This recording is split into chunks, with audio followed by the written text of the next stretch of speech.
You demanded action, and now it's time for the financial sector to deliver. To reach net zero, every country, every company, every bank, every investor, every pension fund around the world will need to make some big changes. In the run-up to COP26 in Glasgow, we have an enormous opportunity to bring climate change into the heart of every financial decision. And our plan will manage the risks from climate change while helping to seize the opportunities from a newer, greener economy. The UK has been at the forefront of innovation for centuries, brimming with ingenuity and a can-do spirit. It also houses the world's largest financial system. And by bringing them together, we can deliver the net zero world that you've demanded and that our future generations deserve. The world's coming to Glasgow. Let's reshape finance for a sustainable world. So I just wanted to bring you here to show you. Who are you? Sorry. I've just been let in by these guys. This is a solar panel farm that's being put up in the West Country. Look at this field down here that they're completely ripping up in order to. You can't be on here. No. Thank you. Don't push me down. You can't touch me. You can't be on here. I just walked in. You can't be on They're here. completely destroying the valley to put solar panels up, and these solar panels are going. They're just ripping up entire areas of our countryside. And let me show you as well the plastic packaging that these guys have. So I don't know why you're getting across with me. It's you that's ripping up my countryside. Please don't discuss with me, thank you. So the plastic packaging that goes around all of this stuff, none of this can be recycled, obviously, but it's so green, it's so good for the environment, I'm sure. And I'm sure local people didn't want this on their farmland either, because this makes it harder for farmers to be able to rent space. Please don't touch me. And then over here, let me show you these boxes. I'll go in a moment, okay? I just want to show people what's being delivered to our farmland. And I let myself in, it was no one else, thank you. And here is all the solar panels. Bear in mind, these solar panels can't be recycled. So this is all future landfill. Look at the size of these things. And look at all the plastic wrap on there. Film me, sir. Yeah, my name's Katie Hopkins. I'm just trying to stand up for the countryside and the ridiculousness of net zero. These are the same solar panels that they're going to be putting up at the same time that they want to dim the sun. I hope you're enjoying this. This is Batshit Bonkers Britain. My name's Katie Hopkins. And then here, look at the state of this. This is what's so distressing, is the lie about net zero, the lie that this is good for us. And what's upsetting as well is that these guys are like angry with me. All I'm trying to do is show you. I'm just trying to show you what's been. I mean, this valley is so pretty. It's heartbreaking. Look at it. This is the rolling countryside that we belong to, that belongs to us. And this is what these vandals are doing to it. I don't blame the people. I don't blame the workers. People need a job. But this is disgusting. Sorry? You don't have access. I don't have access. Well, apparently I do. But I'm just showing people what's being done. You can't agree with this. You cannot possibly agree with this. I know it's your job. I know you need a job. But this is just absolute vandalism. It's not safe. What are you doing right now? It's not safe. I'm not safe. I'm typically not safe, honestly. I'm quite a dangerous person. It is heartbreaking. I pray to God reform get in. I pray we can roll back on this net zero bollocks. And I pray that this needless, wanton vandalism of our countryside can stop. Canadian solar. I mean, is there anything worse? Look at it. Jesus. Okay, I'm fine. I'm going now. I just wanted to do my video. Now I'm off. No, you don't have the authority to do it. Okay. Nice video. Pardon? What did you say?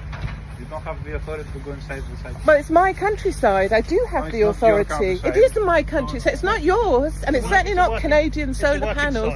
I let myself on though. I understand what you're saying, but it's a working site. Yeah, but the gate was open, and I just let myself on. Well, the gate was open. The gate was open.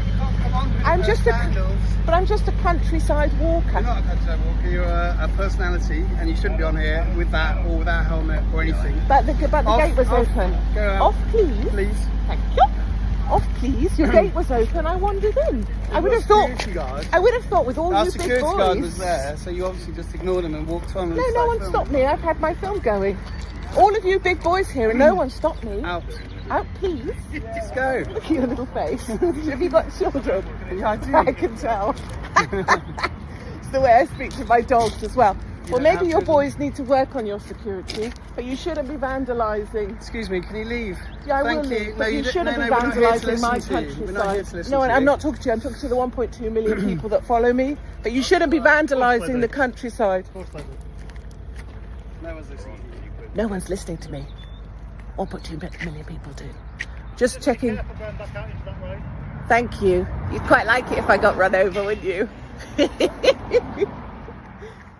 Jim and Wayne and Peter, I wanted to talk to you this morning because a couple of days ago after the Canadian election result, I was sitting listening to all of you three men, discussing what is an issue that is, I feel, going to impact the whole world, and that is the election of this major globalist, Mark Carney. And I said to you all, we need to record this conversation.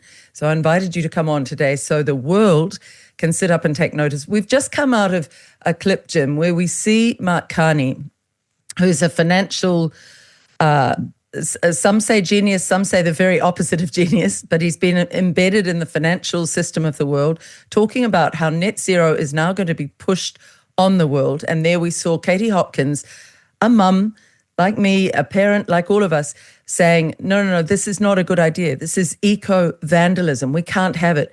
So there we've got somebody imposing from the top down, Jim. We've got somebody pushing back from the ground up saying, I never agreed to this. And Carney in the beginning of that clip goes, you asked for it, so we're giving it to you. I didn't ask for this net zero oppression. What did you feel, Jim, when you saw that clip and how he's going to approach it? What do you think his approach will be, Mark Carney? Well, he is a zealot. You know, he is somebody that is either a true believer or he's just totally sold on it. But nobody asked for this. There was never any election mandate for it. The people never consulted. But this is part of the globalist psychological operation. It's called fifth generational warfare. There's a psychological operation that is unfolding, and but they're not getting it all their own way. But yeah, he means what he says. He can sugarcoat it all he likes, Liz. But yeah, he is a very dangerous man. He is far more dangerous than Justin Trudeau. He's far smarter, and he comes from that globalist banking background. He was the former governor of the Bank of England, and of course in Canada as well. So he is deeply connected into the entire globalist agenda. So we should believe them. But when they say these things, we should believe them and prepare accordingly. But yeah, it's pretty horrific, the whole net zero, the whole climate excuse, which is what it is being called out by other very prominent national leaders. So J.D. Vance, the Vice President of America, just said within the last 3 days that this is all just a lot of nonsense. Of course, we know that President Trump feels that way as well. So they're not getting it all their own way, but he's probably going to do it is until he's stopped, until he's called out for it, and until he's prevented. But I think we might be seeing a lot of people in Canada in particular waking up to that. So we will wait and see. Very good summary, Jim. There was a line there. You said the whole climate excuse. An excuse for what, in your opinion? What's the reason behind it all? Well, what they've done is they've captured all of our passion about preserving nature, looking after the environment, which is what we should be doing. Everybody can see that you take care of the creation, you take care of Mother Nature, you take care of our plants and our flora and fauna, and you look after it. But what they've done is they've used that and they've weaponized it. They've gone into an extremist ideology. And of course, this is what you would call a multi-spectrum warfare that's taking place on many fronts. They are capturing the minds of young people, even in primary schools, as well as secondary, college, secondary education. And they're convincing young people, very, very wrongly, in my opinion, that this is so extreme that they've got to do all these extreme measures. But actually, what they're really doing is building a network globally of a system that is so totalitarian, so dystopian, and control is what they want. There is something else in all of this. We might not have time to go into today, but they seem to be obsessed with the year 2030. All these measures, all these control mechanisms have to be in place by the year 2030. There is something perhaps that actually terrifies them. And it's interesting that they seem to be trying to lock everybody down because they actually are frightened of something. Quite what that is, I don't know. There are also elements within them that are probably psychotic, let's be honest. These people are not normal people. And they are trying to have absolute control through CBDCs, 50-minute smart cities, et cetera, et cetera. And they are absolutely obsessed with that. And the climate net zero agenda is a mask. It is a Trojan horse that they're using for ever greater controls and erosion of privacy and people's freedom. That's very articulately put. And we are going to do a Freedom Train International special on Agenda 2030 in a couple of weeks. So we'll let people know at the end when that will be. But Peter, your reaction to what Jim has just said there, and your reaction as a Canadian citizen as well. Well, as a Canadian, what I have to look at is the worst possible thing that could have happened to Canada just happened. The only way it could have been worse is that he had a majority government. And because of my background in politics, I can tell you the phones are burning up the lines right now, trying to get people to cross the floor from other parties to come over and for example, the NDP. I'm willing to bet that major bribes have already been offered to people to cross the floor. Now, just break down those titles for people who are not Canadian. NDP is what?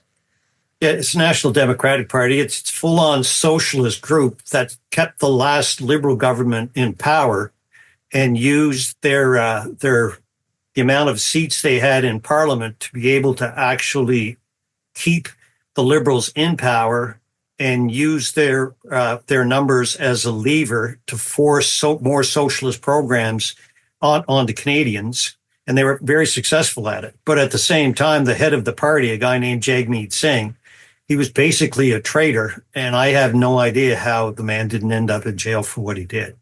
But the big issue, Liz, is that a lot of people, if you want to understand what's happening in Canada, all you have to do is read Mark Carney's book called Values.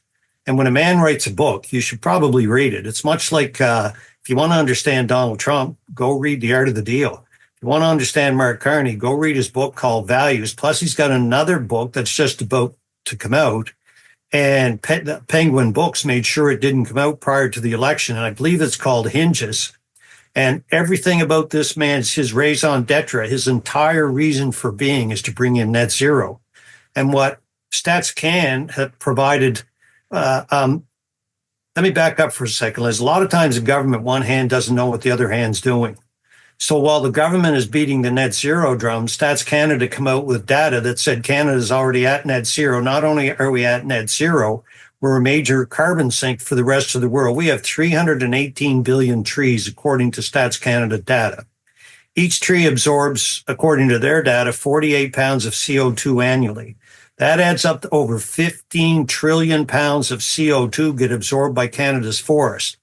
But here's the crazy part. Mark Carney and all the climate zealots are saying we need to get to net zero. It only takes 9% of our forest to completely use up all the man-made CO2 in Canada. We only produce 1.3 million or 1.3 trillion pounds of CO2, yet we soak up over 15 trillion pounds. So the other 89% of our forest, we could multiply our CO2 output by a factor of 10 and our forest would still clean it up. So every single tax, every single program, every single thing that the federal government telling us are just flat out lies. It's the biggest scam to be perpetrated on Canadian history, other than some of the other things that are happening in politics. And right now, we've got one of the major architects in the world who was the climate czar for the WEF, who somehow just infiltrated our political system. And he's dead set on doing what... Well, it's no surprise. He's going to do exactly what he said he was going to do in his book. Wayne, you're another of our FDI Canadian ambassadors. The biggest scam is net zero, or is the biggest scam what's just happened in Canada this election? Because Jim did an excellent interview with Chris McKee, who was talking about being a scrutineer for the votes. And he said our boxes had not come in from, how many was that, Jim? Was it about 52? It was 50. Yeah, 52 boxes from the riding. You're talking a significant amount of votes. Yeah. Usually. They hadn't come in when it was declared that Carney was the winner, Wayne. How did you feel on election night? I mean, what a scam is that? I felt exactly as predicted. For those of us that have been paying attention, the parallels to the 2020 U.S. election, the red flags were out long before. Carney was nothing but a media construct. He was parachuted in to basically save the farm. And when you back up far enough and to understand what we're actually dealing with on a global scale, and this is what makes this a global issue, is Canada is the unicorn. Canada is the show pony for the new world order to prove that they're right. And so in the ideological battlefield, the war that we're in, Canada is basically the Ukraine of the ideological warfare that's going on right now. And so as Trump's administration makes life more difficult for that New World Order, they seem to be doubling down on preserving what they've entrenched in Canada. They're heavily invested. Canada is the weakest link in all of that. We have the lowest population density for the largest landmass and the third largest wealth reserves in the world. So this has been an ongoing battle for a very long time. But when it comes to the election that this past week, or this in the last couple of days, I think it's important for people to put into context the discussion that we had, Peter and I, with a couple of former CSIS and RCMP agents over the weekend in our Saturday's report. Just tell us who CSIS is, because I want everybody in the world to realize, eyes on Canada, CSIS in Canada. What is it? CSIS is our top intelligence agency. That typically people will know about the Five Eyes. Well, Five Eyes gets their information from CSIS, right? So they're the top agency, and they've literally come out and brought the receipts that every single prime minister since 1985 in Canada has been compromised to foreign interference. So knowing that and knowing how desperately, and we addressed this in that interview with Peter and I, that CSIS after Trudeau Sr. was remolded to be a Praetorian Guard. Their sole purpose was to protect the continuity of the syndicate in government. So they've become persona non grata even amongst the Five Eyes nations. The CSIS agents in the agency has been treated like a leper by other agencies because they cannot be trusted. So at this point, the warfare that's going on in Canada is at the highest levels, and I think we struggle as a species to understand when people say war, we think storming the beaches of Normandy, right? And we've evolved so far beyond that. And one of the things I was talking about with a friend yesterday, that if what was going on in Canada right now were happening, say, in a third world country in Africa that they didn't speak any English, the whole world would be lit up at the coup that is going on in Canada. Our country is literally being overthrown by a hostile ideological entity, and they're portraying it as business as usual because these criminals wear suits. They're not packing AKs in the jungle. Wow, that is a big call and an accurate call. Jim, your reaction? Well, it just reminds me of what happened when Joe Biden supposedly won the election in the United States. I was watching it live. I saw the graphs going up. I saw Trump well ahead in the lead. And then mysteriously, polling offices started to get shut down and everybody was sent home, except actually they weren't. There was lots of boxes coming in. And we know, beyond a shadow of a doubt, that there was a bit of skullduggery going on there. So they're quite capable of doing it. They probably thought they got away with it that time, that they could keep on doing it. And what Chris McKee was saying was there is, by the way, there are others other than Chris McKee now saying this, and I'm actively arranging to talk to others that are at an even higher level. in terms of what they're doing within the electoral system. So there's a lot more to come out. So they're more than capable of doing it. Wade makes a very, very clear, very valid point. This is something that is happening in Canada. And I think, though, that the mask has slipped a bit, and I think that they're not actually quite getting away with it. I think people are starting to ask serious questions, and all eyes are on Canada right now. And Jim, you were saying Chris McKee, that interview will put down underneath this one, so people can have a look at Jim's interviews. I highly recommend following at Jim Ferguson because you will see some very in-depth interviewing, and also our Freedom Train International. But what else was Chris McKee saying to you that really shocked you? I could hear the shock in your voice, Jim. I was shocked. Well, there was two things that he actually said. First of all, he said that it was actually Mark Carney who had been the architect of the freezing of Canadians' bank accounts, those that were involved in the Freedom Trucker Convoy movement. If you remember right, they stood up. They weren't happy about being made to have these vaccines, so-called vaccines.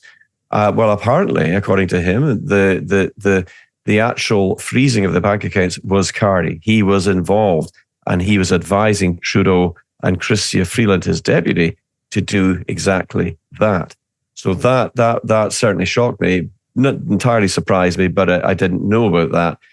The other thing that was deeply concerning to hear was, and I'm still looking into this, but what he said was, we discussed the fact that the military, we know that the military, certain people within the military were asked by Trudeau to be ready to be deployed against the civilian population in Canada. And most of the generals said, there is no way. You've got the RCMP, you've got the federal police. That's their job. We're not going to deploy against civilian people in our own country. Well, what Chris McKee then went on to say was that not long after that all had happened, that changes were made in their sort of constitution within their frameworks that actually meant that they then could deploy the military against Canadian civilians. So that's horrific to hear that. As you know, I had a very interesting meeting with a former general, General Michel Maisonneuve, one of the highest ranked military men in the Canadian military. A 3-star general, isn't he? He's a 3-star general. 3-star, yeah. Brave and, we talked about, in his own opinion, it was a complete failure of leadership that led to all of that happening, because he said, we knew that the convoy was rolling halfway across Canada, but Trudeau wouldn't come out of his bunker. He was afraid to meet them. He just wouldn't do it. So a real leader would have met them halfway, sat down around the table and said, okay, I may not always agree with your points of view, but tell me what it is that you're actually concerned about, and then try to resolve it through proper negotiation and giving them a voice to speak up and to share their concerns, to highlight those issues. But he didn't do that. So the top general in Canada said it was a complete failure of leadership that caused that. Now, we know that the emergency powers have been talked about by Mark Carney. Again, he's made no secret of the fact that if he thinks that he's going to have to enact them again, then he will do so. And that may also be linked into an activation of the military in some way, shape or form if he doesn't get his own way. So pretty horrific to hear that. But yes, that was said in the interview. See, Jim, this is part of what Freedom Train International is about. As you always say, it's about linking patriots across the world so that it bubbles up from the ground up. But I hear that story, and I remember very clearly how we in New Zealand were inspired by those incredible Canadian truckers. So we all headed from both ends of New Zealand into Wellington in the centre. Same pattern. Ardern told all her ministers, you will not speak to those people down in the village. It was a very loving atmosphere. We were painted by the media as very bad people when it was very beautifully, harmoniously erected and carried out and clean. We were painted as filthy and brutal, and all media lies. So, Jim, I just want to pick that point up. Across the world, why do people need to care so much about what's happening in Canada, in your view? Well, it's quite simple, Liz. What's happening in Canada is actually happening in most of Western nations that have been deeply infiltrated and penetrated, to use Klaus Schwab's own language, penetrated the cabinets of the West. He bragged about it, in particular in Canada. Half his cabinet, or half the cabinet of Trudeau, were World Economic Forum devotees. including Chrystia Freeland, who was a board member of the World Economic Forum, a very, very senior position there. So what we are witnessing in Canada is the globalist playbook playing out. It's happening in the UK. It's happened in New Zealand, France. It's happened in many, many other nations. And what they're doing is they're pursuing a globalist agenda that is anti-sovereign, anti-nationalistic, and anti-patriotic. They want to destroy sovereign nations because patriotic people are an obstacle to what they actually want to engage with and enact, which is a one world government that they control. And it's as simple as that. It really is, Peter. It's the few wanting everything, and they want the rest of us to have access to almost nothing. Can you talk about the Cloward Piven strategy?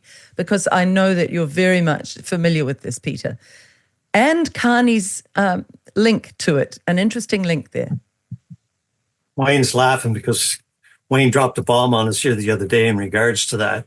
So the Cloward Piven strategy was a strategy put together back in the 60s by two university professors on how do you destroy a society internally without ever having to fire a shot. And they developed a strategy that became known as the Cloward Piven strategy. So there was a husband and wife team. It was Richard Clowen and Francis Fox Piven. And together they put together this strategy. So there's a document I just had, Liz. I should probably, and I think I may have emailed it to you. You may want to post it up for your audience when you get a chance. And there's 8 key points on how do you destroy a society from within. And Mark Carney, his wife, actually, her aunt was Frances Fox Piven, who actually initially put together this program on how to destroy a country. And when you look at the strategy, the 8 key points on it, Mark Carney has been involved in penetrating Canada using all 8 sections of the strategy. And he's given speeches that proves beyond any doubt that anybody reads is that this man is following to the letter the Cloward Piven strategy with an overall goal to basically what you do is you create a welfare state to the point where the government can no longer support it financially, and then you economically crash a country, and then people come in like BlackRock, Vanguard, State Street, Brookfield Assets, and buy things, pennies on the dollar. But at that point, you can completely control your population because they become so reliant on government, they have no choice. And they'll be banging on the door, say, please do whatever you can to help us. When it was, those are the same people that did all the damage to you. So the Cloward Piven strategy, anybody watching should just go and do a quick search on ChatGPT or Grok, and you will be absolutely amazed. And Mark Carney is the poster boy for the Cloward Piven strategy here in Canada right now. I want to bring up one other thing I can too, Liz. Is another key point when the peaceful truckers protest was taking place in Ottawa. The Minister of Justice was a corrupt person named David Lametti. He was one of the 3 most corrupt people in our parliament, and all 3 of them resigned when it looked like the Liberals were going to lose the last election. And he was involved in a series of cover-ups and a bunch of things. But during the truckers' convoy, he was the guy who was in touch with the military, asking them to roll the tanks into Ottawa. And he stepped down. And Mark Carney went to him and asked him to come back. And now David Lametti is back in power again. And he was a guy, as our Minister of Justice, had no problem rolling in the military. And it appears that Carney needs a henchman to do his bidding without questioning. And if he gets appointed back in his new cabinet to become Minister of Justice, we have a major, major problem. And when I listen to the numbers and what's happened in the military, it all came together and like, okay, there's the last pieces of the puzzle. So if Alberta decides to do something, Mark Carney has already said he's willing to use emergency powers to do whatever he has to do. And I heard yesterday that there's a high probability that he will declare an emergency in Canada, an emergency of unity, that he has to do that he has to do what's required to hold the country together. And things have been set up within the last year that if he needs to call in the military, he will. And now with David Lametti back working for him, Lametti has no problem in doing that. That is dark. There is so much to unpack. We're going to get to Alberta in a moment and the possibilities for Canada for a way forward. But Wayne, that whole issue of the wife of Carney being inextricably linked to this strategy to bring Canada to its knees. When you discovered that, and we were on air in an interview at the time you saw it, what did that mean to you? What are the implications, the intergenerational implications? Jim's already talked about Trudeau's father was all part of this setup, but what's it telling you? That these guys are the next generation of the multi-generational assault on our societies. That's what they are. They are the new Klaus Schwab. They are the new George Soros. This is an exchanging of the guard per se, and the World Economic Forum is going through a major rebranding and reset on this now as they usher out the now publicly tainted individuals that we've been on to, and we've gotten to the point where we understand their agenda so well that they've become the laughingstock of the world. I mean, is there a better Bond villain than Klaus Schwab, right? I mean, so they're desperate to regain their credibility. This is back to, like they said in Davos last January, rebuilding trust. So they're going through their own process of that while they're doubling down and realizing that Canada, with the election of the Trump administration, Canada became the sanctuary for all of those people that were now, fleeing America. The Democrats, the corrupt, those kinds of people. There are certain sanctuary areas that they're going to, and this is where you end up with the Rosie O'Donnells in Ireland and in Canada. We've had a mass wave of the trans community, shall we say. I'll keep it civil for your show here, Liz, where the government here in Canada literally offered up $83,000 plus all expenses for them to come to Canada for sanctuary, for all of their surgery, all of those things. We're literally seeing in the courts here right now where the courts are mandating, deciding that these people can have their whatever surgery they want. They just want a case here where a guy gets both sexes, right? A manufactured male appendage and the manufactured female appendage. So this is there's different tiers and levels of how evil and dark this is, but this is truly and where I was saying where this is a coup on Canada. Canada is just the tip of the spear of that, and this coup has been waging on all of our nations for a very long time. And something that I thought of, you brought up the term Agenda 2030. Really, if you look at all of their agendas, they're following the same book as far as, a spreadsheet, all the lines are the same. It's similar to China in their 5-year program. Everything is in 5-year increments, right? So this is where these centennial dates come in, and this is all a part of the same agenda that is, afflicting all of our nations, and it may appear different in each nation because they takes longer to implement this, that, or the other between our nations. So we think that we're isolated in what's going on in our countries. And that's what makes Freedom Train so important, so that we can, take a breather and understand between our nations, that the tip might be in Canada, but the rest of the edge is coming for their countries as well. So that's to me the greatest gift that Freedom Train International does, is to bring people that can recognize these things and discuss them with confidence, not necessarily authority. I don't want anybody to just believe me. I pray for people to don't believe me. Go and do your research. Yes. And compare the notes between our countries.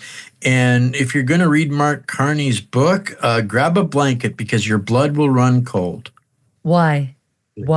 Tell us about the book. It's just such an expression, right? If you want to know Klaus Schwab, go read The Great Reset. And it's exactly as Peter said, we need to learn to believe these guys when they're saying things. tend to be very dismissive. Why? Well, you got to go run the kids from soccer or gets to work. Nothing could be that crazy. You're a conspiracy theorist. But these guys are telling us in flat out, their beliefs, and that's how they normalize it, right? Exactly as such. And when it comes to Mark Carney, I don't believe the man has ever had an original thought in his brain. Within the campaign, it came out that he had used somebody else's work for his grad dissertation at whatever one of his universities that he was at. And when you look into Mark Carney's wife, it gets even darker, knowing her ideology and where it's founded. And I mean, how can we expect this guy to do what's right for Canada when he sends his own kid to the Tavistock Institute for 4 years and has her carved up, right? Like this is the kind of people that are pulling this ideology and implementing it at different speeds on different matters, but ultimately all heading towards the same direction, and they measure that in these 5-year increments. Explain that for people, and this is where you go to grok or you go and do your research, Tavistock Institute and what went on there. And I want a bit more on Mark Carney's wife. You dropped that as well, Wayne. So explain the Tavistock. So the Tavistock Institute is and again, not to take me verbatim, but it's an institute that believes in radical things. It may have been created by Joseph Goebbels or Joseph Mengele. It originates in that kind of Frankfurt school of scientific priestly class, right, in which they've used to replace all of our faith and understanding in our countries. They have no allegiance to society, the world, or God, and so they are writing their own social contracts, right? And so this is where, by infiltration, they've adopted every nefarious, malignant ideology and waged them as weapons. Jim referred to fifth generational warfare. I had the honor of interviewing Rich Higgins before he passed, who took that a step further in understanding what unrestricted warfare means. And this takes things to realms that no common individual can understand, because they would not have the foundation of the knowledge, the research that it takes to get to that level. They understand war, like I said, as storming the beaches. They hear terms like fifth generation fighter, those kinds of things. Well, this unrestricted warfare is exactly that. It's encompassing every dark force on the planet with no restrictions. This is how we end up with a bioweapons program, waging war on the entire planet. All of these things, there is no restrictions. There is nothing that they will not engage in. And when it comes to Mark Carney's wife, I just happen to have it here kind of handy because I was covering this on my show last night. But she is a lifelong sycophant to all of this, and I didn't realize, Jim, this is something I just learned last night. She's a product of the UK. So she's one of yours over there. Yeah. But she's also, you got to remember too, she's also best friend of Ghislaine Maxwell. Yes, and these guys are intertwined, and this is how they do that. It's the same as the BlackRock, Vanguards, and State Streets. They manage everything, they own everything, but when you go and you look at them, it will say, oh, this one owns them, but the subsidiary owners are the other guys, right? So they continue to play this shell game as they are this wealth and prosperity parasite. And it's really simple. All a nation really needs to prosper is access to an abundance of food and an abundance of affordable energy. Where are these guys attacking the entire world? On our energy and our food supply, and they are bleeding the entire population dry. This boils down to eugenics. How do they implement eugenics without calling it eugenics? How did they decrease the population to 500 million? They can't get away with. Bill Gates did. He went to TED Talks and says, if you show them a path to the money, they will do whatever. And they did. They have. But that's as close to an admission of actually demociding, 80% of the world's population. These are the ways that they do this, through unrestricted shadow work. And Mark Carney's wife, she is as deeply entrenched in that, eco-terrorism, climate terrorism, because that's what it is to me. It's beyond fraud. This is terrorism. People are dying. People are being killed for it. Even the government of Canada has embraced, and sanctioned murdering of citizens because they're in despair that the government created. That's that MAID program, MAID. It's very dark, saying to the jab injured, look, if you really want to, we'll help you move on from this planet. So eugenics is definitely a part of it. A big part of what's holding it up, Peter, is the media. Just tell us what the Canadian media are doing post-election when people are going, was that election a con? Were we just tricked? Was Carney really voted in? What are the mainstream media, or the legacy media, as we'll call them, doing there? And let's take note of how much they've been paid, Peter, if you can tell us about that. So I live on Canada's east coast in the province of Nova Scotia. We're right on the Atlantic Ocean. And we have four out of our 10 provinces and 3 other territories. We have our 4 eastern provinces are called the Atlantic region. And we have limited access to media that is not controlled by the government. I mean, you have to dig around for shows like what Wayne has and what we're doing with Freedom Training International and that type of stuff. But that stuff does not have the amount of influence that it should have yet. We basically have 3 major television stations in all of Eastern Canada when it comes to news, and that's CBC, Global, and ATV. And they've all taken massive handouts from the federal government. And in order to do that, human nature is you rarely bite the hand that feeds you. I'll give you an example, Liz. In the middle of the election, CBC, which is our national broadcaster, and they're much like Pravda was in Russia. Basically the same thing. Their job is to spit out government propaganda, and they do a fine job of it. They try to say, well, we're not biased. But Mark Carney, halfway through the election campaign, gave them another $140 million and promised them another $1 billion should he get elected. And he did. And for what I was watching down here in Atlantic Canada, it was absolutely outrageous garbage. It was almost as if Mark Carney was the second coming of Christ, and that Pierre Poilievre, like he was some kind of a demon.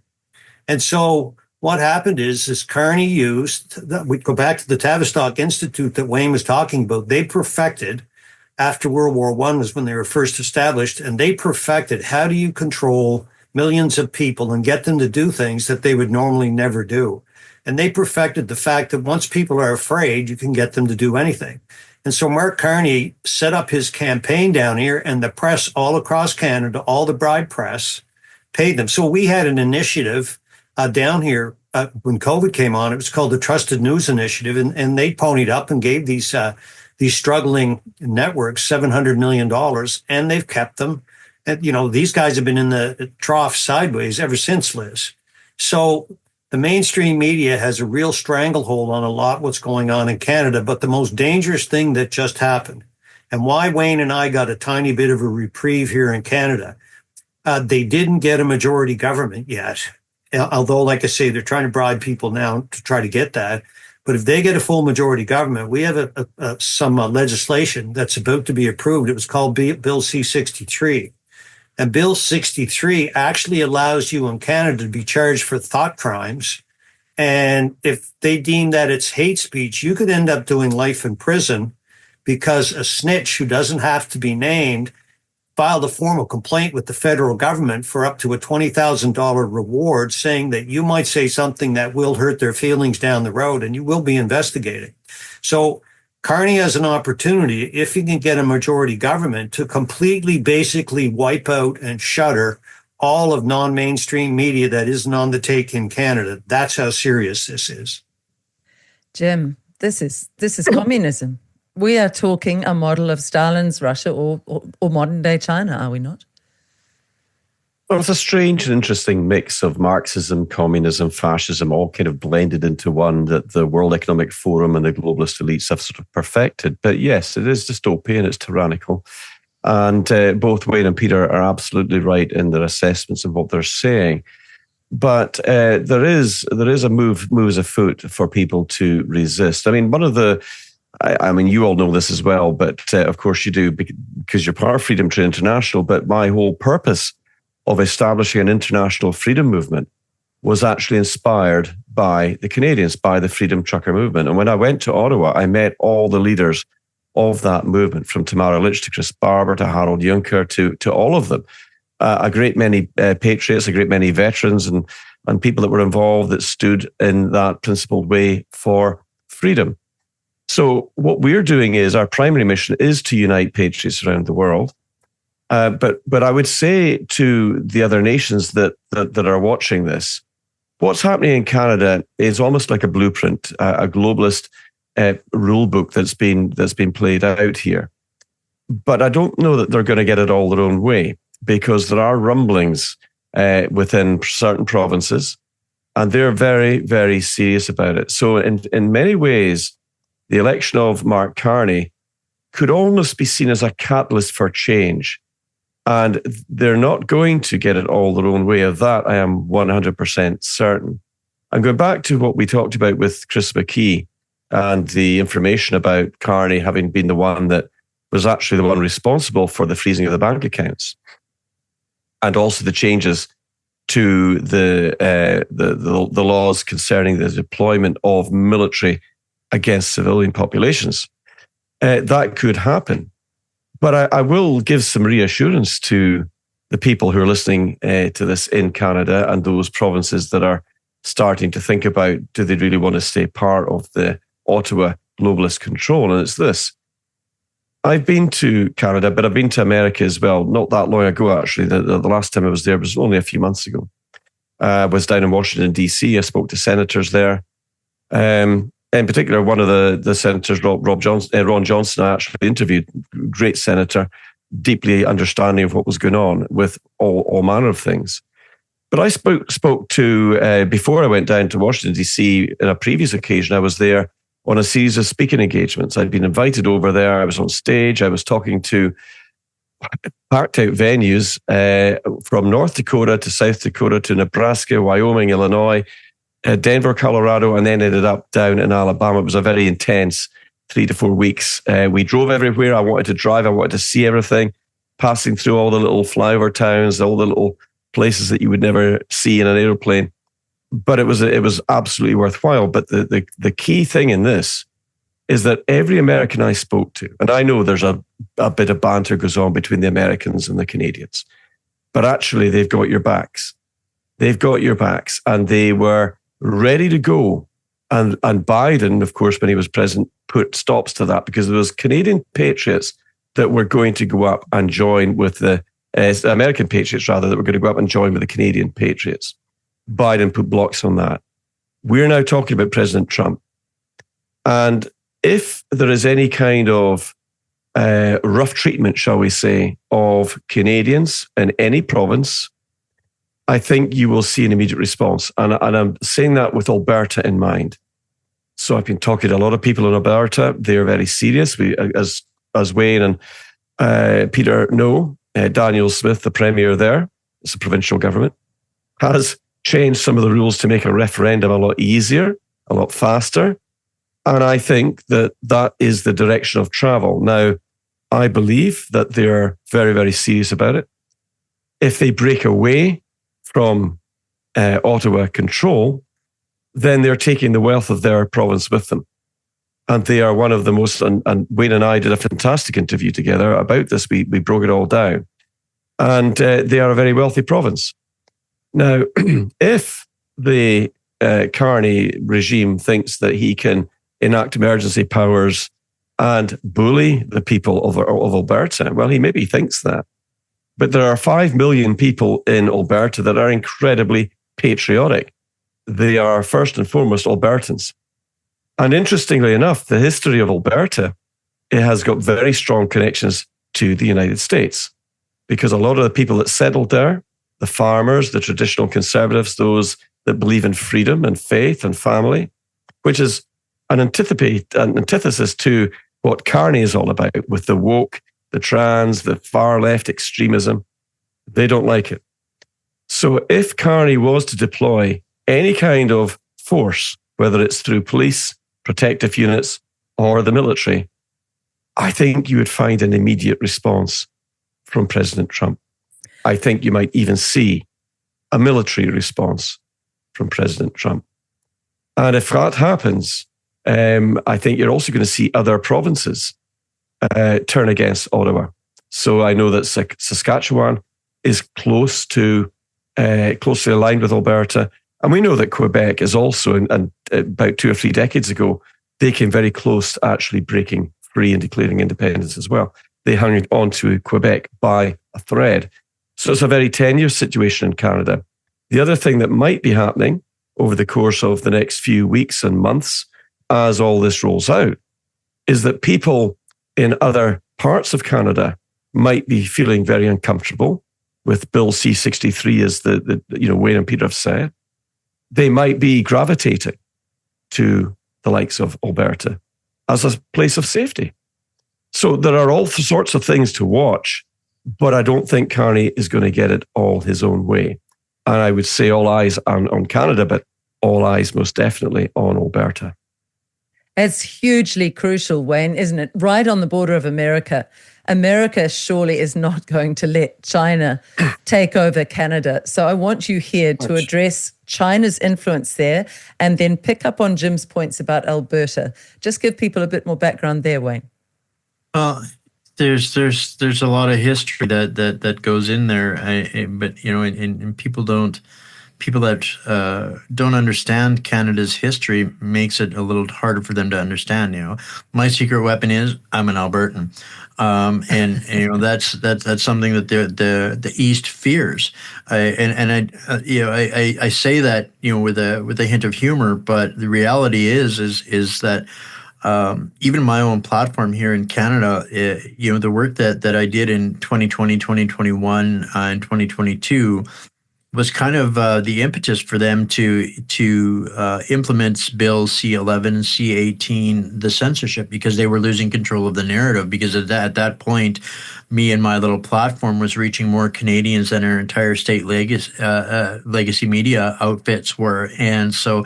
That was the first move towards cracking down on censorship, and you cannot share a news link in Canada. The levels of censorship in Canada on the internet are probably more akin to North Korea or China than they are to the free speech that they have in America. So this has been an uphill battle for the resistance on all of this, but what they can't understand or fathom is the ideology out west, and we're seeing this here happening now, where people are saying Alberta's resources are Canada's resources. Well, no, buddy, they're not. And if you want to pick a fight, you're basically picking a fight with Texas. Do you little purple-haired and blue-haired Karens really think that you're going to take over Texas without a scrap? No, that isn't going to happen. So there's Canada's a very vast country, and it has very different cultural influences from one side of the country to the other. Like you don't see man buns in Alberta, right? Cowboy country. That is cowboy and oil country. Farmers and oil patch. These are the hardworking men. Those people are mostly out west. So this assault on this, and part of that is because they got away with it for very, very long. The way that Canada's government is structured, they can to put it in perspective, from the east to the west, there's such a population disparity that they call the election by the time it gets halfway across the country, because there isn't enough people in the rest of the country. The entire West, there isn't enough people there to to compare to the votes in the East. So this is one of the things that they have done by seeding the electorate with millions, literally millions. We've gone up, I think, 10% in our population in the last couple of years of imports given the right to take part in the democratic process. So this is really more handcuffing, making it impossible for electoral representation. And after Justin Trudeau's father's implementation of the what they call equalization payments here, which since 1991, they have literally been taking a massive sum of money away from Alberta and giving it to the eastern provinces so that they won't develop their industry, their infrastructure, their resources, any of those kinds of things. But Alberta's only been a part of Canada for 120 years. They chose to get in, and now they are choosing to opt out. And this is literally the battered wife syndrome taking place. So this attempt of the globalists to conquer all of Canada, and this comes back to what Jim was saying, and I've been saying this for a long time. You can't have Carney and Alberta too, and it's kind of like the straw that broke the camel's back. Carney was the deciding factor on that, and we're going to see.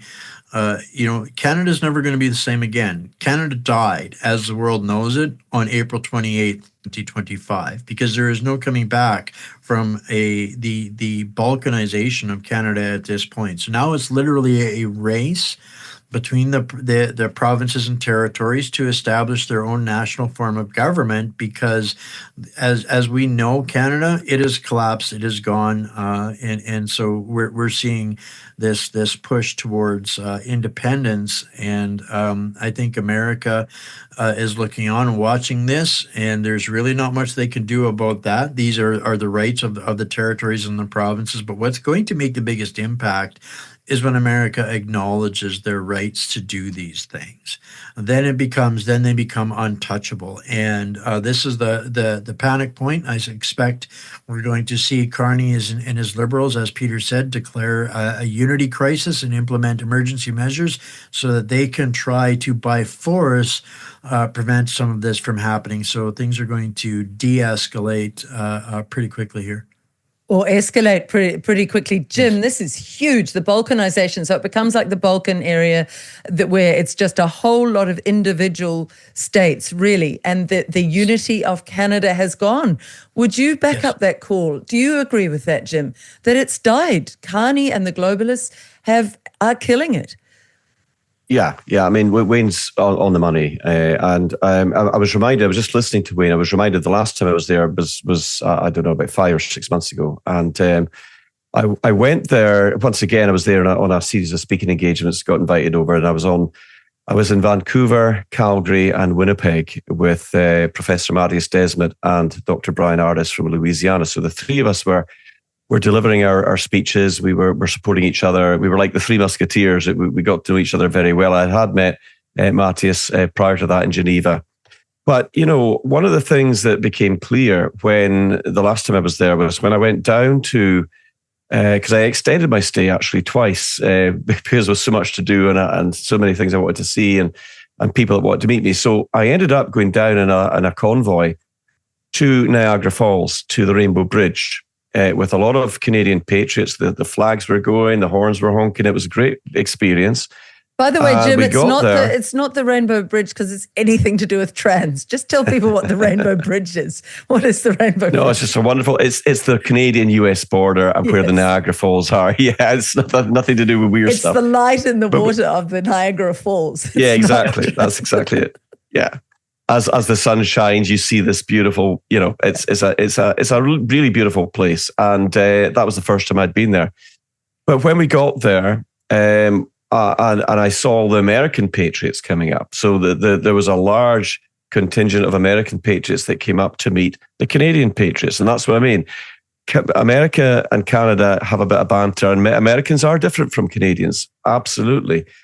But there's a lot of similarities. And then we know just through recent shows and recent discussions, we know, having heard from military veterans, that they were always there to evac out the Canadian soldiers if they got hurt or injured and vice versa. So there is a real warm patriotic understanding between both countries, both Canada and America. And as I say, when I saw them coming up, flags were exchanged, handshakes were exchanged, prayers were said on the bridge. In fact, I was invited there to speak, which I didn't expect. But I was very honoured to do that because I'm not an American, I'm not a Canadian. So I was there as a Brit observing all of this, and it became very clear to me that there is a strong bond between America and Canada. And I have no doubt, absolutely none. I don't obviously speak for the President of America, but I don't believe for 1 second that President Trump would allow a brutalization to take place of the Albertan people. 5 million Albertans that are deeply patriotic, who feel they've been abused by Ottawa. And a duly elected, democratically elected premier, as in Danielle Smith, who is a conservative. She's deeply patriotic. She loves Alberta. She loves the people there. And she's fought very hard for Albertan rights to get a fair deal. And Ottawa are just not really listening. So there's a lot of ill feeling there because they are producing a lot. As Peter said, they are an incredibly wealthy province. So I think if what Wayne is saying is absolutely right, yeah, Canada has changed fundamentally. The cracks are now there. The question is not if it's going to break apart, but when. And I think the tip of the spear is Alberta now, because Alberta, it looks like they are going to go for a referendum. I've been speaking to insiders in Alberta intensively over the last 5-6 days. And I can tell you that they're very, very serious about it. But every person I've spoken to feels that they have no choice now. Carney has been elected. And that there's all sorts of question marks about ballot boxes not being counted, inappropriate things happening. Well, whether there's any kind of recourse for that or not, I don't know. But I think it's too late. I think Alberta has seen what's happened and they've said, we're not having it anymore. But those people in the independence movement within Alberta are also speaking to other provinces. And they're allied and they're friends with these other provinces, like Saskatchewan. We know that Quebec came very close to seceding as well. So look, if that happens, it's going to be like a domino effect. And Canada, as Canada is, will collapse and fracture. Of that, I have absolutely no doubt. The only question is, how do the good people in all the provinces of Canada get through that? What do they do? And once again, Freedom Train International, as you guys know, as well as anybody else, we're all about, yes, we identify the problems, but we're also offering the solutions. People need to be ready for whatever might happen. But one thing is very clear. Carney and his globalist elites will not want to lose Alberta, and they will do everything they can to keep it contained. But I think it's too late. I think the people have woken up to it, and I think they've seen through him. They've seen through what's going on. And actually, Canadians are great patriotic people. I know so many of them over there. I made so many friends over the course of the last few years. They're good people in every province. But I think we are witnessing something potentially historical, and I'm watching very carefully how that's going to be developing over the course. And I had a comment to a post that I put out. I wrote an article about what was going on and the potential sovereignty and the breakup of Alberta from Ottawa. And somebody put a comment up saying, yeah, well, it'll be interesting what happens over the next 2 years. And I couldn't resist replying. I said, I think you might find the next 2 months to be more of an accurate time scale. But we will wait and see. But it's all eyes on Alberta for sure. I was listening to Christine Anderson from a few weeks ago, Jim. She said a fascinating comment. She said, since Trump's got in, the globalists Wayne alluded to it earlier, the globalists are tripling down on their efforts to push back with their agendas, their bullying, their lies, their deceptions on the world. But she said what it's doing, the only thing it's doing is making people wake up at triple the pace. And right. Triple the people wake up. So there is this incredible sort of balance. Peter, what do you want to add there? Just for your international audience, Liz, most people don't understand a major aspect about Canada. Out in Alberta, they are basically one of the wealthiest per capita, basically the wealthiest per capita province in Canada. And the excess money that they make, the federal government has determined that they're going to go in and rob their coffers and share it because they're a have province, and share it with the have not provinces. So I'll give you an example. On Canada's East Coast, where I live in Nova Scotia, 25% of our annual budget comes from Alberta in the form of welfare, which they call transfer payments, equalization payments. And so Quebec gets major equalization payments. All of Atlantic Canada gets major equalization payments. And what the rest of the world needs to understand, when Alberta goes, one half of Canada virtually goes bankrupt overnight because they cannot support our budgets without that money. Our entire healthcare budget in Nova Scotia is paid by Alberta, money that's taken from them and given to us by Ottawa. And when Alberta goes, it all goes. So half of Canada is going out the window. And so they didn't want to push this. But here's what happens. You can only push cowboys and like say oil patch workers and rough, tough people so much. And one day they'll just say it's like a battered woman thing. They're not going to take it anymore. One day something breaks, and Carney just broke it. And these people are going to say, we've had it, and we're just flat out not going to take it anymore. And we're not going to be the punching bag that Ottawa beats on every time they need to support things that Alberta doesn't support in other provinces. And so Canada just hit the breaking point. And the upside of Carney being elected, it just made all this go down faster. Wayne and I, our problem is, like I say, their last tool in order to be able to shut us down is that censorship law. And if that comes out, everything that we're trying to do, we have to go fully underground. But at the same time, we're going to actually risk jail time and winding up in a gulag here in Canada. But you know what? It won't be boring. I can promise you that. I'll tell you what, that's where FTI comes in, and the people of the world who support FTI across nations, we're not going to let that happen, and there'll be massive publicity, bad publicity for Carney's government. But let's war game this out. I'd like you three to take me right through the steps. So Peter, start there. Alberta says, no, we're not having it anymore. What are the steps to get that referendum? How does it play out? And then we're going to end up with Trump on the other side of the border saying, I'm not putting up with this. So war game it out for us, you three. So it's all based on a 1998 Supreme Court decision when Quebec almost seceded. And they laid out the framework that has to be put in place.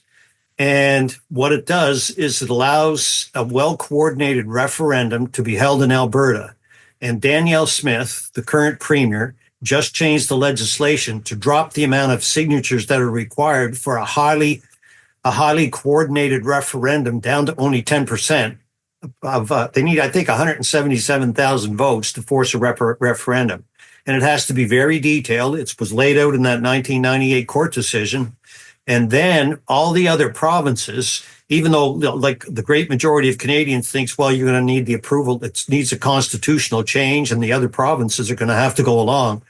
In that 1998 Supreme Court case, it was very clear that if they get a clear referendum from the people, then the other provinces have to sit down, and it's outlined very specifically that they cannot prevent them from leaving. They have to negotiate in good faith. These people are going to have to figure out, okay, national parks, agreements with natives. There's a bunch of different things that have to get ironed out. But the camel's back has been broken. They've been pushed too far. And the upside is, I believe, Liz, is that once Carney, now that he's won, he's one of those people that cannot not put his foot in his own mouth, which is why they had to call the election early. And I think what'll happen is he'll show all his cards.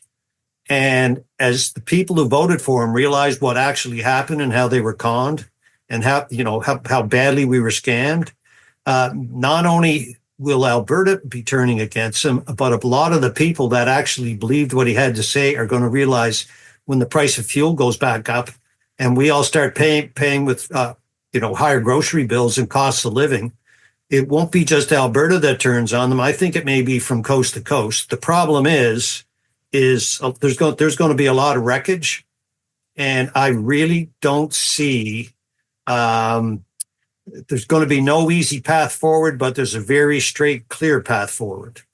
Which is this balkanization, this breaking up of Canada. That's the path.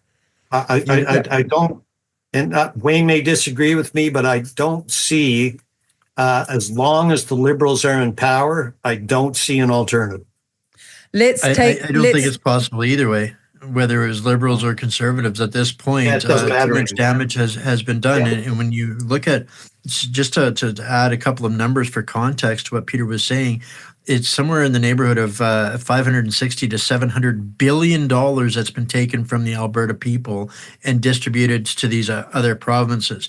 What the ending of that alone would move Alberta as its small territory into the seventh wealthiest nation on the planet, whereas Canada is number 29 of the top 30. That's how an extreme of a difference it would make. Albertans would immediately, I mean, we're having 80% of our income stolen from us and given away to people that are pissing it away frivolously. Trudeau sending $11 billion to gender bend kids in Africa. This is the kind of thing that Albertans in the West have they're just done with it. You know, when the government's solution to asking for help for our veterans is, oh, well, you're asking for more than we can give, but we can give you a needle and end your suffering, right? So this, I don't think that there's a possibility to come back at this point. The only possibility would have been if Carney had lost the election and there had been a conservative government put into place. I think Albertans would have given it an opportunity, but at this point there is no opportunity, and this is happening so fast that with what Daniel did by changing the parameters, the bench to hit for this, in 48 hours they've reached 63% of the objective. So this is going to move way faster than Ottawa can respond to. What do you mean 63% of the objective? Tell us that. With the setting the bar to have this public discourse, this referendum, Alberta needed to have initially, until Daniel changed this, 600,000 signatures in 90 days. Right. Now it's 177,000 signatures required in 120 days. So the extension of time is going to be moot at this point because it's going to take less than a week to meet the bar for this to happen. And with Carney, the odd part of this is that all of Carney's cabinet, 100% of it, is exactly Justin Trudeau's cabinet. Everything that Mark Carney utters on the government policy was already written for Justin Trudeau. All they have done is changed out one mannequin for the other, and Albertans are done with it. The puppet masters thought they could get away with it. I just want to play out a couple of possibilities, Wayne. So Ottawa then passes a law saying no referenda in any state will any longer have any effect. We in the centralised government basically outlaw local state referenda. Could they do that? They don't have the power to do that right now, and it would take too long. This is going to happen before, even if they tried. First of all, they can't because they don't have a majority, which means they would have to either bribe, blackmail, or have some people cross the floor to give them the majority in order to even submit the process of law. And then it has to go through the Parliament, then it has to go through the Senate, then it has to go to Royal Ascension. Sorry, you're not even seeing our dust trail out by then. That's great. And the second one is, what if Danielle Smith, this fearless leader in Alberta, is dispatched, is killed? These globalists, as we've seen, are not averse to sudden accidents for people who oppose them. Truth be told, it's irrelevant who's in that seat at this point because this was not Danielle Smith's wish. No. She was being commanded. The caucus and the base has had enough, and if she did not get involved in this, she would already be gone. So that's the state. This is the people speaking through their leader, and the leader is actually listening, and it's one of the few places in the country that they actually are. Peter, what did you want to add there? Well, here in Nova Scotia, our premier, who's supposed to be a conservative premier, threw the federal conservative candidate, Pierre Poilievre, squarely under the bus and come out yesterday and said that, no, I didn't support him and he needs to reevaluate everything. And he's a hardcore, not only is he a Machiavellian Manchurian candidate, he's the absolute worst thing that's ever happened in Nova Scotia. What's his name, Peter? What's his name? His name is Tim Houston, but he's going to back Carney 100% in any way he can because he realizes when the taps get turned off, we go bankrupt within 24 hours. That's total betrayal of the Conservatives who voted him in. Total. Jim, this is dramatic, but it is. You have kept coming back through this interview, Jim, with that theme that Canada, all is not lost. There is much to be hopeful about, isn't there, when we hear absolutely. We're seeing the old order, the globalist order, dying on its feet. Let me go back to a couple of the points that both gentlemen were saying. They can pass and pass any laws they like to ban the referendum. It's not going to make one slightest bit of difference at this point. Even if Daniel Smith says she's not going to have it, it's going to happen. Because there's two parts to this. And I've been doing a lot of research, talking to a lot of people and a lot of activists on the ground there, and it's building. So Daniel Smith, there's two ways that the referendum will happen. Daniel Smith leads it, she puts it through, et cetera, et cetera. And she becomes a world hero, Jim. She becomes a world hero. Well, she does look, that. As was pointed out to me, she knows this is what the Albertans want. She either does it or she gets moved aside and they do it anyway. Okay, it's going to happen. The push is on, the drive is on. Carney can pass whatever laws he wants. He can get people crossing the floor and joining him and having a cozy chat and doing the deals. It doesn't matter. I honestly believe Alberta is going full independence. Now, there will be a process to that. They will have to get the referendum done, but the will is to break free for all the reasons that both gentlemen here have said tonight, both Wayne and Peter. And if they try to get heavy, if they try to send in the stormtroopers, then that will, in my opinion, initiate not only world condemnation, but an immediate military response from America. I know. I've spoken to so many of them. And that is the feeling, that they do not like what is going on in Canada. Don't forget that under Trudeau and now Carney, Canada is seen as a national security risk because of Chinese involvement. Exactly. So I think you're going to find that all eyes are going to be on Alberta. You know, Freedom Train International, as you all know, we had a meeting with all the ambassadors. We were discussing a lot of the situations there. I think we're all of the same mind. This is something that we support. We support freedom. We support democracy. We support the will of the people, not these globalists that think they're superior and better than everybody else. I think the world is waking up fast to the fact that these guys are no longer wanted or are no longer needed. The question remains, who needs who most? They probably need us more than we need them. They certainly need Alberta more than Alberta needs them. So what the cat is out the bag. The fire, the spark of independence has been lit, and just watch it flame up. It's going to become an unstoppable fire of freedom and independence and sovereignty, and it's already started. So it doesn't matter what Carney tries to do. Whatever he does is going to fail. And the more brutal and the more difficult he becomes, the more they're going to resist it. This is something he can't stop. And even if he tries to put security forces in or military in to crush the resistance, to crush the independence movement in Alberta, I think you're going to find that he himself may then find something similar happening as American troops come north of the border and free those people in Alberta. They won't put up with it.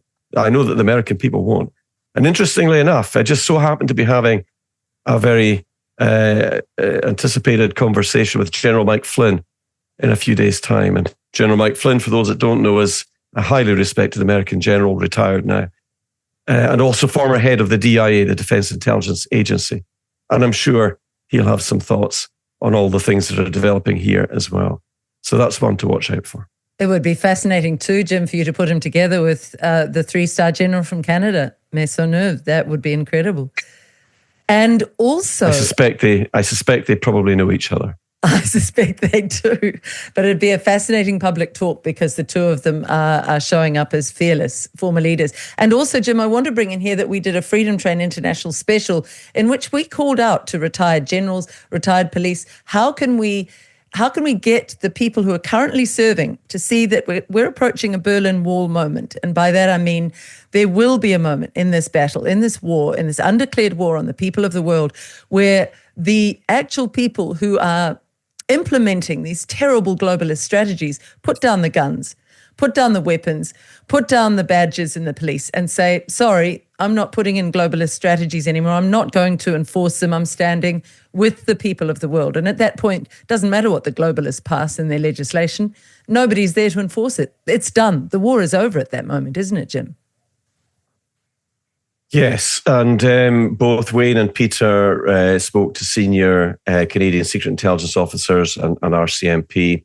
Separately from that, it wasn't part of the Freedom Train special report, but through a third party, I was introduced to secret agents who and RCMP who are still in service.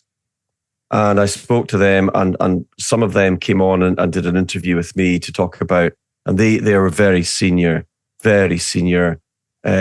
secret agents and involved with international cooperations within the Five Eyes Alliance, frequent contact with MI5, MI6 here in the United Kingdom, the CIA, the NSA, and all of the different divisions in America and beyond, of course, in New Zealand and Australia as well. Very, very senior players.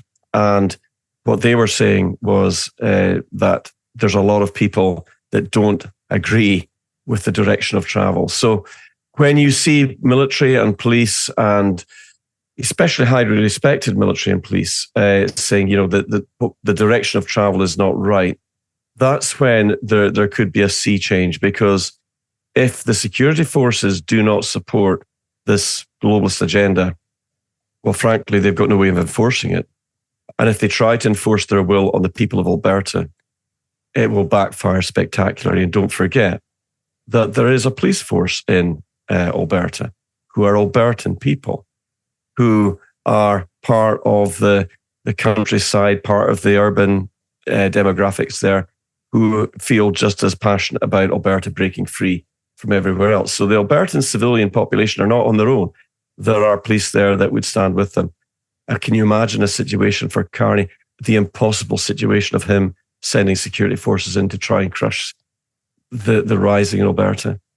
It would be internationally condemned, but it would be responded to, in my opinion, but militarily by President Trump. I have no doubt about it. Now, that's Trump's call, and his security team and his national security advisors would make that decision. It wouldn't be mine.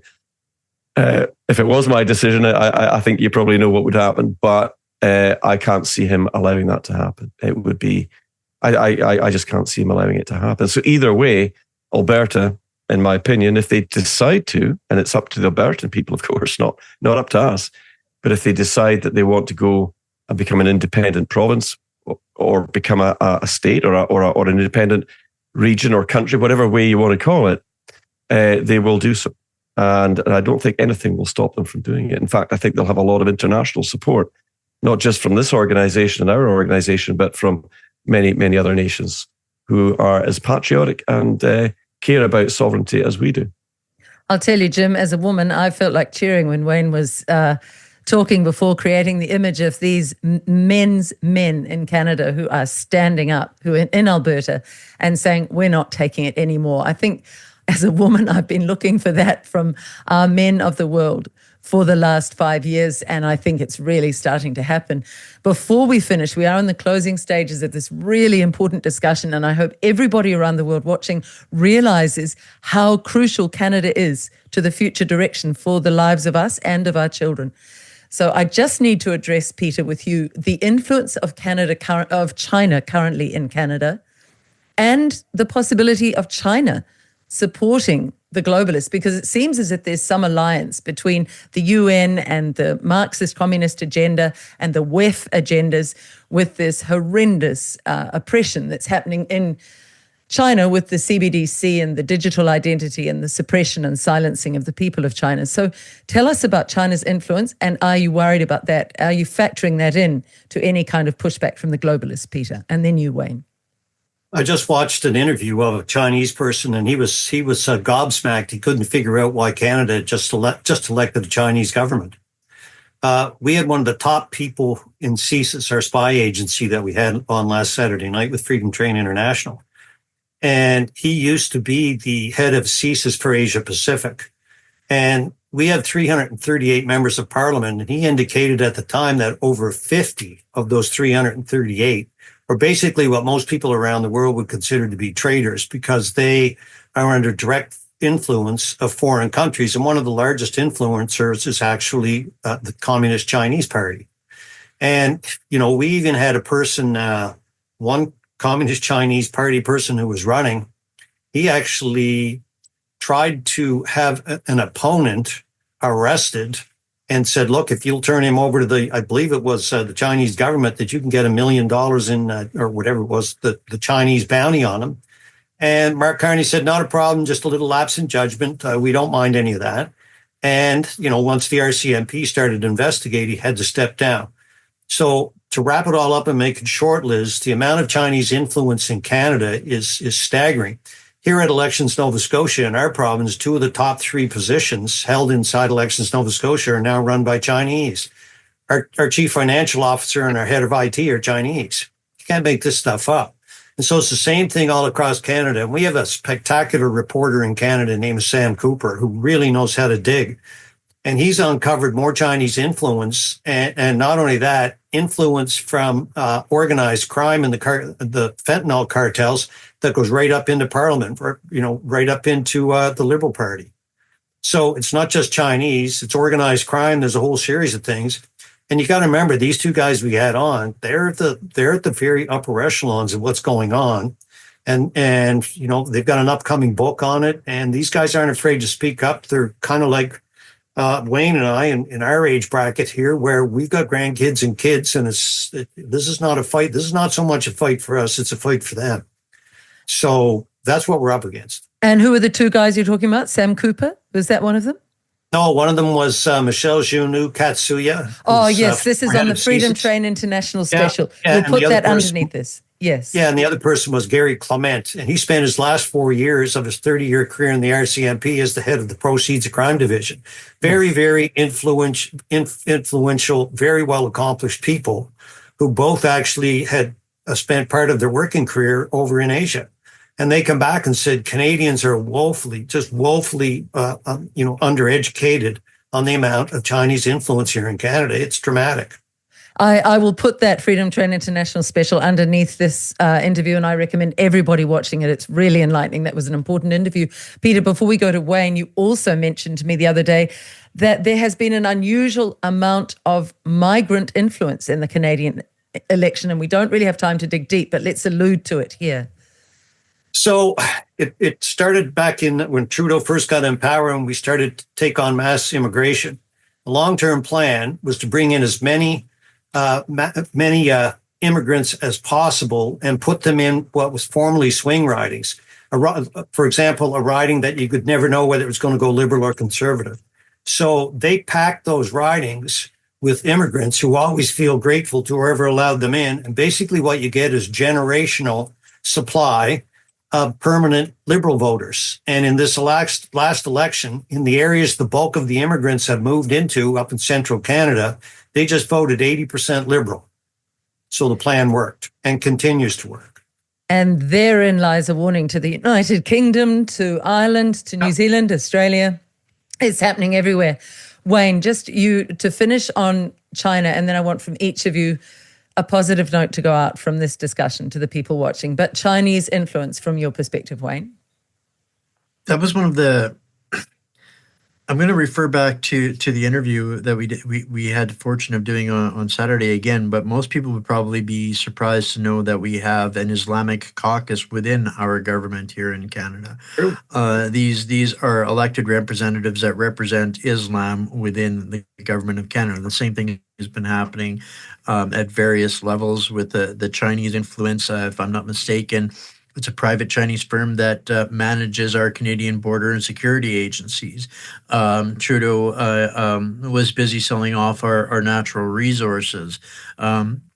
Trudeau gave authority to the Chinese government to station military personnel in Canada to protect their territory, their investments, their resources. The Canadian military has been training, Chinese services for military services or branches for a long time. So this infiltration by China has been going on It was set up by his father in 1991. So they've had plenty of opportunity to infiltrate and penetrate all facets of our industry and infrastructure. Our chief medical officer was parachuted in from Wuhan, China. She was the one that implemented all of the COVID measures. There was 2 Chinese scientists that were actually caught developing these bioweapons in the Canada only has 1 level 4 biolab, and these people controlled it. So there is a massive influx in the control. But to go back to that interview, I think that you mentioned the Berlin Wall moment. I think we had that watershed moment here in Canada. I genuinely do, and I think that happened last Saturday in our Freedom Train special report. And I say this because when was the last time anybody in Canada can tell me that 2 CSIS agents and a former general had the audacity to come out on public platforms and speak with independent journalists? Never, ever happened in the history of Canada. How bad do things have to be before we have people like this coming onto our platform and literally telling us we have been compromised by Pakistan, by China, by Islam, and literally naming them off and addressing the fact that every prime minister since 1985 has been compromised by these foreign entities. There is a lot of reasons why Canada is a national security threat to the United States, and unwitting Canadians have been so lied to and so programmed to think everything is fine when it is so far from it. But I think that water, to me, I'm going to look back in some days and go, that was the moment. That was the moment when CSIS agents and generals finally stepped out of the shadows to speak directly with the Canadian people. To me, that was a watershed moment that it was unsustainable. Well, I'm going to have it's extraordinary. I'm going to have the first of the last words. I'd like each of you to give people who are watching this around the world something to take away and really think about. For me, listening to you, the parallels with New Zealand are extraordinary. I mean, we have our leader, supposed leader, placed in there by the WEF, I'm certain, totally with the globalist agenda, who's just gone to India and said, we'll open up the little New Zealand borders. It's a small country. Just come and flood in so we can see what they're doing. And we can look at Canada and see the patterns that are being rolled out around the world.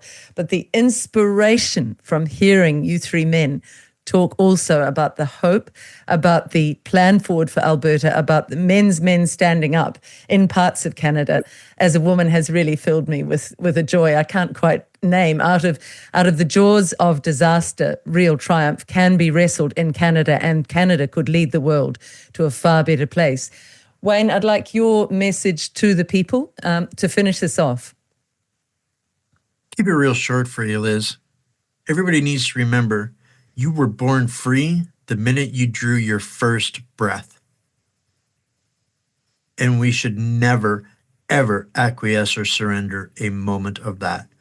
And laws and rules are made up by a small group of people and enforced on the many. At any point in time, and history has borne this out, when the masses of the people adjourn themselves and take the responsibility to say, no, we will not play by your rules anymore, they are the ultimate authority in every nation. So do not back down, do not surrender. United non-compliance, live free.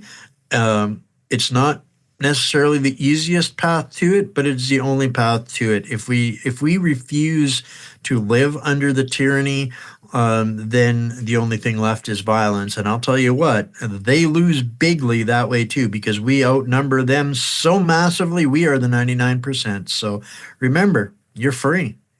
You only have, it's up to you to choose to live free or choose to live as a slave. And I am done picking slave masters.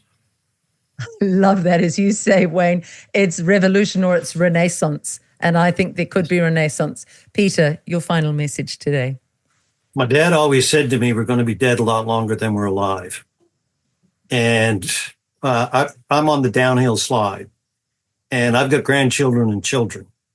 And it would be totally irresponsible of me or anybody watching this show to sit back and expect somebody else to fix this. You all have to get out of your chair. You need to get involved. You need to speak up when it's not comfortable. And you need to realize that one day your kids are going to say, what did Grampy or what did Dad do while all this was happening? I hope he wasn't watching Netflix or hockey. I hope he took a stand, because it doesn't take that many of us. I believe as low as 3% who decide that they're going to make a difference, can make a difference. And our numbers right now are a lot higher than that. So a lot of stuff's been exposed. A lot of the real warriors have popped up to the surface and are starting to find out who one another are. And I think we're at a point now where we're right on the point of critical mass, to the point that I don't think the tyrants are going to be able to win. I think we're at the point where they built, I guess they've boxed themselves into a corner to the point there's no escape. And there's going to be enough of us freedom fighters around the world that are going to actually win it all back. So all I can tell you is stand up and make a difference. If I can add just one more thing there that came to me a little bit late. If you look in the mirror and you can't say to yourself, I see a better future for my children in 5 years, it might be time to reprioritize your list. Big time. It's not about the money, because you don't get to take it with you when you die. My dog is in the studio and has suddenly got really excited as you're all talking, so there must be a sign there. Last word to you, if you can hear her in the background. Jim, last word to you, Jim. Your vision for bringing the people of the world together from the ground up. It was very important earlier when Wayne said they wanted Carney to save the farm. That metaphor it falls flat when it comes to globalists. They want to ruin the farm. They want to ruin our food supply. They want to ruin our lives. But you literally, with this Freedom Train International, it's about saving the farm, saving the future, saving the world for people to go on in freedom. What are your final thoughts today, Jim, for people to take home with them after this? Well, first of all, I want to thank you for being a wonderful host. Normally, I'm the one that's coordinating it all, and it's nice to sit here and have an easy time of it. But you've been a marvelous host. I think Wayne and Peter have been speaking very well, powerfully tonight. And it's been nice to have this little get together with a few of us. And I also want to thank you all the people here tonight, Liz, Wayne and Peter, for being Freedom Train International ambassadors. We're part of a team, and we have ambassadors now in all parts of the world, and it is growing. And we're about to have another intake of even more ambassadors from countries that we hadn't prior contact with. So I would say to people listening to this and watching this, we see what's coming. We connect the dots. If you go to freedomtraininternational.org and get signed up, there is a wealth of information in there. And the more prepared and ready you are for whatever happens, the less fear you have. We have a motto in Freedom Train International: don't be scared, be prepared. And the last thing I will say is thank you, Liz, and thank you, your wonderful audience, for tuning into this. And all eyes on Alberta. And a final quick word, shout out to all the Aussies down there in Australia, down under. I know you've got an election coming up on Saturday. I've had Craig Kelly, previous senators, Craig Kelly, Rod Culleton, Michael O'Neill, the husband of the famous Barbara O'Neill. Wonderful interviews, and they've all gone out. And just say to the Aussies, get out there and vote, and get people in there that will put Australia first and save your country, because everywhere is infiltrated right now. But don't lose hope. As the world gets darker, we get brighter. Thank you, Liz. It's been a brilliant talk. We're going to put all of your X handles underneath this interview, plus those other interviews. Please, my final request to everybody watching this, share this with 10 people and across Canada. Canadians, this is how you will regain your future. Please share this interview. Thank you all very much, gentlemen. It was wonderful.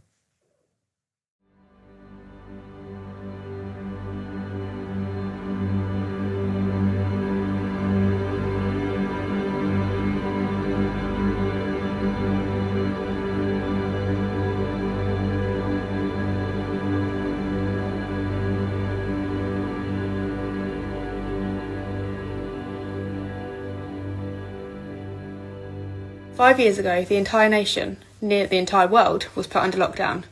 Not for an influenza-like illness, but for something far more dangerous.